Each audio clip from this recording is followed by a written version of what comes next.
네, 오늘 심리연구소 함께 김태형 소장님과 만나겠습니다. 어서 오십시오. 네, 안녕하십니까. 아유, 소장님 아주 특별한 네. 화요일입니다. 네. 네, 4월 8일. 자, 윤석열이가 결국 파면됐습니다. 네. 파면된 나라에서 뵙자고 했는데 네. 그 약속을 드디어 이루게 됐습니다. 윤석열 왜 망했습니까?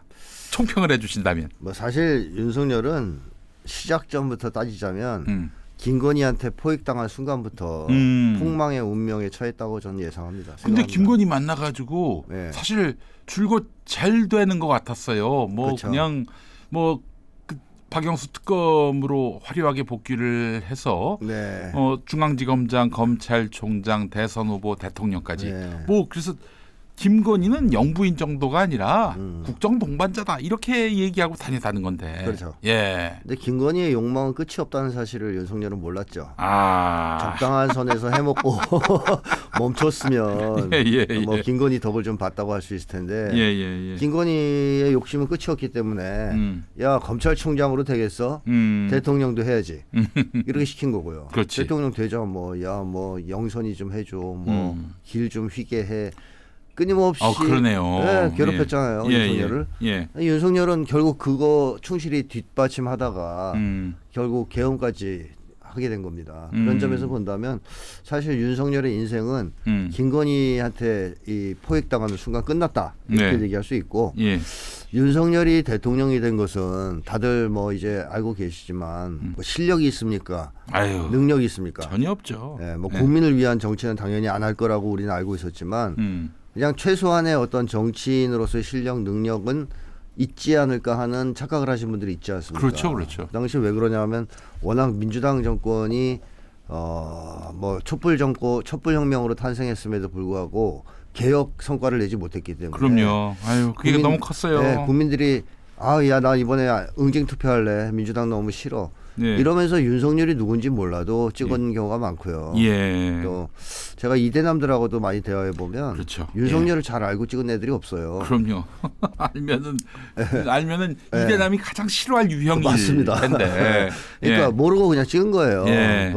그 당시에 민주당에게 심판이 될 만한 표라면은 그렇죠. 내 누구라도 찍겠다. 나 악마를 찍은 거야. 맞습니다. 그렇게 해서 당선된 측면. 그다음에 사실 깜냥도 안 되는 인간을 미국을 비롯해서 극우 세력이 엄청나게 띄워주고 밀어주면서 억지로 대통령을 만든 거 아니겠습니까? 그러니까 한마디로 함량 미달의 인간을 대통령 자리에 앉혔기 때문에 오늘과 같은 상황은 뭐 불가피했다고 보고요.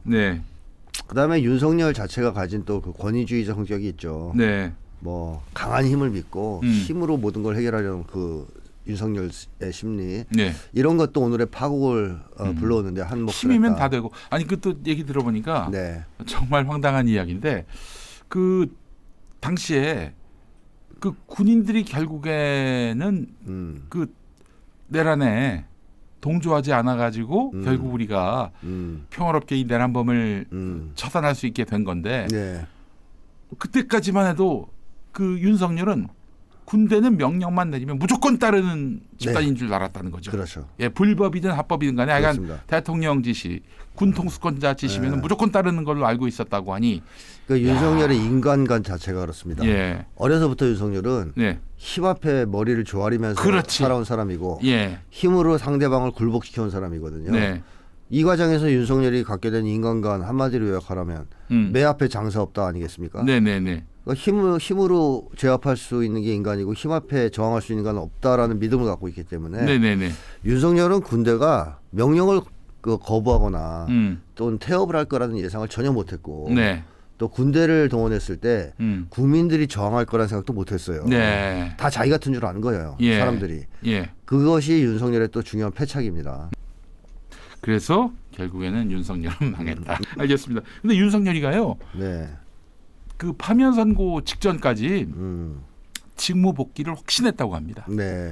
나는 당연히 기각 또는 각하가 될 것이다라고 믿었고 그리고 그래서 뭐 아크로비스타로 돌아갈 뭐 그런 계획조차 세우지 못하게 했대요. 그래서 김성훈이가 이제 경호처 지금 처장 대리를 하고 있는데 대응을 하고 있는데 그 밑에서 그 저기 아크로비스타도 알아봐야 되는 거 아니냐 했더니 뭐 헛소리 하지 말라고 어디서 그딴 말도 안 되는 소리 하냐고. 그래서 아예 꿈쩍도 안 했다는 거죠. 네. 예.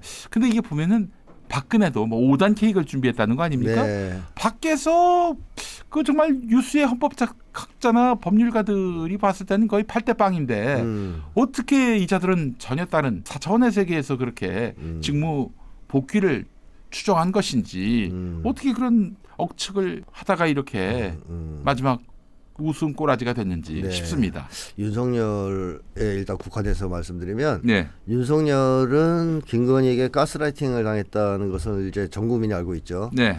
이 가스라이팅을 당한 사람은 자기가 독자적인 사고를 통해서 사고나 판단을 통해서 상황을 예측하지 못합니다.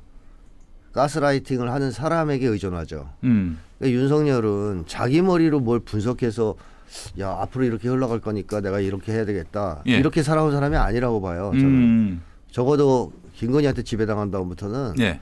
김건희가 지시한 세계, 예. 만들어준 가상 세계 여기에 갇혀서 살아온 사람이라고 저는 생각하거든요. 예. 그렇다면 윤석열이 그런 가상 세계에서 탈출해서 조금씩 정신을 차리던 때가 언제냐면 구속됐을 때입니다. 네. 윤석열이 구속돼서 네. 헌재 재판받는 과정을 보면 시간이 갈수록 무너지는 모습을 보여요. 네. 여러 가지로. 예. 그러니까 이제 구속됐을 때는 드디어 그 망상에서 조금은 벗어날 수 있는 네. 가상 세계에서 벗어날 수 있는 흐름이 만들어진 거죠. 네네. 근데 풀려났잖아요. 네. 풀려난 순간 윤석열은 어떻게 생각했겠어요? 역시 우리 주인님 김건희 나를 버리지 않고 구해내는구나. 그러면 결국 김건희 덕에 풀려났다고 생각하죠.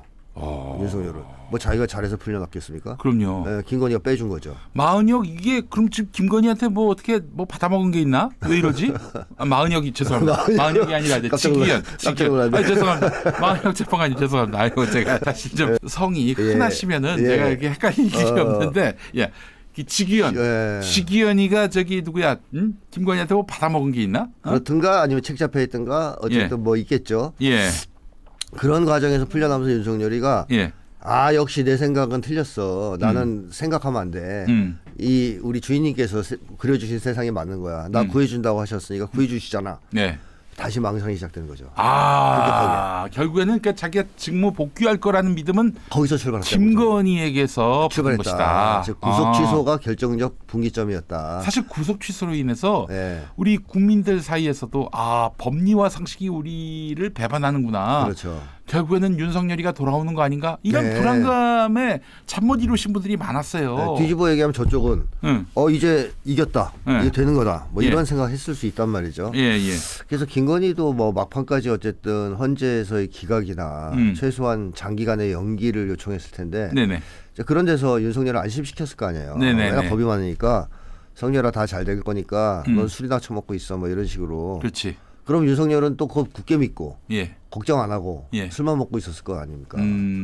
그렇지. 이런 상황이 저는 예측됩니다. 그동안 모습을 안 보였던 거는 그동안 못 마셨던 술을 퍼마시느라고 바쁘셨죠. 그랬을 것이다. 그런 사이에 김건희는 뭐 어디 구술을 하러 다녔는지 뭐 누구를 또 연락해서 누구와 연락해서 또 최대한 압박을 했겠죠. 근데 뭐 구술 아무리 해도 안 되는 게 날짜가 4월 4일이라 죽을 사자가 두 개나 겹쳐가지고 김건희 주술이 먹혔을까 싶어요. 자, 오는 11일에 윤석열이가 이제 김건희와 함께 나간다고 합니다. 뭐 사실 진작 나갔어야지 뭐 지금까지 버틴 것도 국민들 입장에서 화나는 일이죠. 그게 사실은 아크로비스타로 돌아갈 수 있다는 그 가정을 처음부터 묵살하다 보니까 준비를 채 못했다. 저는 이건 뻥 같습니다. 그렇죠. 충격을 좀 대비하고 또는 열받으니까 막판에 좀 개기고 깽판 붙이면서 그리고 증거인멸할 거 없나 더 이제 살펴보고 뭐 이러느라고 시간을 좀 끌었을 것 같습니다. 증거인멸 해봐야 소용없지 않나요? 그 다 본 사람들이 있을 텐데. 뭐 내란 관련해서의 증거인멸만이 아니고 그동안 나쁜 짓을 보통 많이 했겠습니까? 그 저기 관저 안에 저는 그게 있다고 봅니다. 여러분이 생각하는 바로 그게 있다고 저는 봅니다. 그러니까요. 그런 거 치워야 되지 않습니까? 그래요. 그것도 있을 거고. 근데 치운다 한들 지금 경호원들이 다 눈 시퍼렇게 뜨고 있고 다 공직자들 아닙니까? 나중에 증언하면 어떻게 할 건데? 그렇죠. 또 사진도 찍어놨을 것이고 체증해 놓지 않았겠습니까? 한계가 있어요. 치워봐야. 아니 그러니까 이 증거인멸은 정말 손바닥으로 하늘을 가리는 짓이죠. 열심히 뭐 안 말리니까. 그래요. 하여튼 뭐 나간다고 하니 뭐 이제라도 다행일 텐데 나간 다음에 어떻게 할까요? 이 친구들이. 나간 다음에 이제 할 수 있는 게 뭐가 있을까요? 그 김건희 입장에서 보면 윤석열의 효용성은 눈먼 부사였기 때문에 네. 쓸모가 있었던 거 아닙니까? 네네. 근데 이제 눈먼 식충이 된 거 아니에요? 네, 그렇지. 예, 아니면 뭐 눈먼 동네 아저씨 쓸 데가 없어요. 네. 눈까지 멀어 있고 밥은 많이 먹고 그러니까 네. 버리는 쪽으로 갈 가능성이 높다고 이제 보고. 구속되게끔.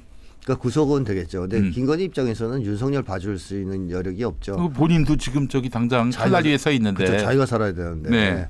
그러기 때문에 이 파면 이후에 이제 본격적으로 자기들의 권력이 무너졌다. 그래서 실감하기 시작할 거 아닙니까? 네. 예를 들면 김건희가 폰을 돌려도 전화들을 안 받는다든가. 전화 안 받겠지. 네, 받아도 뭐 끊는다든가 또는 뭐 아픈 소리 한다든가. 이러면서 또 검찰이 네. 그 김건희 전화를 다 모니터하지 않겠어요? 그럴 가능성도 있죠. 그러니까 국정원이 한다든지. 예. 그렇기 때문에 이제 점점점 체감할 거예요. 원래 그렇잖아요. 사람이 충격적인 일을 당하면 그 순간 바로 실감하진 못해요. 네. 보통 우리가 그 장례 때도 그렇지만 누가 돌아가시면 그 순간 슬픔이 다 몰려오지 않는 경우가 많습니다. 그렇죠. 그 순간에 멍하니 이제 실감이 안 되다가 장식 때 눈물 한 방울 안 흘리는 분들이 있는데 그분들이 뭐 고인과 뭐 나쁜 사이였다거나 그렇죠. 그런 거 아니고. 아니죠. 예. 그러다가 좀 지나서 그 사람의 빈자리가 느껴지는 순간 막 눈물이 나오기 시작하고 이런 경우도 많잖아요. 그게 사람마다 다 다르죠. 예, 실감하는 게. 개인차가 있죠. 근데 충격적인 사건을 바로 받아들이는 사람과 그렇게 시간을 두면서 받아들이는 사람들이 있는데 이 두 사람이 그동안 누려온 이 권력이나 이런 거에 비교해 보면 바로 한 번에 다 받아들이기 너무 충격적일 겁니다. 따라서 시간이 좀 걸리지 않겠냐. 검찰총장 그만두고도 그래도 구름 위에 떠 있었던 이유는 이 사람은 나중에 대선 후보가 되고 대통령이 될 거라는 그 기대감 때문에. 그렇죠. 그 기대감 때문에 함부로 김건희 수사 못하고 윤석열에 대해서도 뭐 공세를 가하지 못하고 그랬던 거 아니겠어요? 그래서 이 두 사람의 운명은 결국 시간이 지나면서 자기들이 이제 권력을 다 상실하고 그야말로 뭐 시쳇말로 길거리에 있는 어떤 개만도 못한 신세가 됐다라는 느낌을 받을 때 정신적으로 빨리 무너질 거고 또 하나는 내란 진압이 가속화될 때 비빌 언덕이 없구나 우리가 이렇게 느낄 거 아니에요. 지금 두 사람이 믿는 구석 중에 하나는 내란 세력이 정권을 잡고 있다는 겁니다. 그렇지. 한덕수. 그렇죠. 덕수하고 덕수는 내 밥이야. 뭐 내 마음대로 할 수 있어. 성은 한이요. 이름은 DS. 그렇게만 해도 김건희가 그걸 믿고 무슨 짓을 할지 모르는 거예요. 덕수 오빠. 그렇죠. 덕수 오빠가 뭐 지금 딴 생각하고 있는 것 같아. 덕수 오빠 내가 캐비넷이 없을 것 같아? 그렇죠. 우리 다 캐비넷 준비된 사람만 그 역할을 맡겼다고. 당신 캐비넷은 특별히 많아. 뭐 이제 박스가 엄청 많아. 이러면 한덕수 입장에서는 뭐 마은혁 재판관 이번에 임명한 것도 자기가 임명하고 싶은 사람 2명 임명하려고 깔아놓은 거 아니에요. 끼워넣기 한 거 아니에요. 그 정도로 지금 한덕수가 김건희 의중을 반영해서 움직이고 있지 않습니까? 한동안은 그런 현상이 지속될 수 있어요. 내란 진압이 속도가 안 나면. 그러니까 이 세력에 빌붙어 가지고 최대한 자기 보호를 하려고 할 것이고 또 뭐 어떻게 보면 다음번에 이재명 대표 당선을 막지는 못한다 하더라도 힘을 좀 빼자 하는 작전을 취할 수도 있고 한동안은 그런 짓을 할 수 있습니다. 근데 이제는 안 먹히지. 근데 그게 안 먹히고 내란 진압이 성과를 내기 시작하면 그때는 제가 볼 때는 투항할 겁니다. 그렇죠. 윤석열 버리고 자 내가 얘를 제물로 바칠 테니까 구워 먹든 삶아 먹든 알아서 하고 내 형 좀 줄여줘. 뭐 이런 행동으로 나오지 않겠습니까? 그 행동이 바로 나는 윤석열한테 당했어요. 이거죠. 네, 맞습니다. 이거 출창 우리 김태형 소장님이 이 질문에 대해서 한 번도 바뀌지 않고 일관되게 주장해 오셨던 바예요. 피해자 코스프레. 근데 지금 사람들이 특히 그 윤석열을 지지해왔던 사람들이 김건희의 이런 행태에 대해서 수긍을 해줄까요? 그들이 살리려 한다면 윤석열을 살리려 하지 김건희는 윤석열을 망친 원흉으로 지금 자기들도 꼽을 텐데. 그렇죠. 그래서 이제 두 가지로 나뉠 수 있어요. 하나는 이 사실 자체를 인정을 안 하고 네. 외면할 수가 있어요. 예. 왜냐하면 너무 괴로웠죠. 예. 자기들이 그렇게 떠받들어왔던 사람이 네. 김건희의 종이었다는 사실, 예. 김건희의 개였다는 사실을 받아들인다는 게 너무 비참하잖아요. 그렇죠, 그렇죠. 그럴 때 보통 회피하죠. 그렇게 나올 가능성이 하나 있고, 네. 또 하나는 화가 나서 김건희에게 원한을 집중시킬 수도 있어요. 그렇지. 네. 저는 그렇게 될 거라고 네가 봅니다. 망쳤지. 네. 알고 보니까 우리 윤석열을 망친 건 너네. 네. 뭐 이런 식으로 해서 김건희에게 분노를 표할 수도 있죠. 네. 김건희는 뭐 제가 봤을 땐 감옥에 안 갈 수가 없을 상황인데, 네. 예. 그는 본인이 바라는 바가 절대 아닐 텐데. 그렇죠. 근데 안 갈 수도 없죠. 죄가 너무 많아서. 죄가 너무 많은데 그래서 김건희가 대권에 출마할 가능성. 지금 오늘 여론조사 보니까 어느 누구도 이재명을 당할 수가 없어요. 네. 예. 그러니까 윤석열의 지지율 만도 못한 지금 네.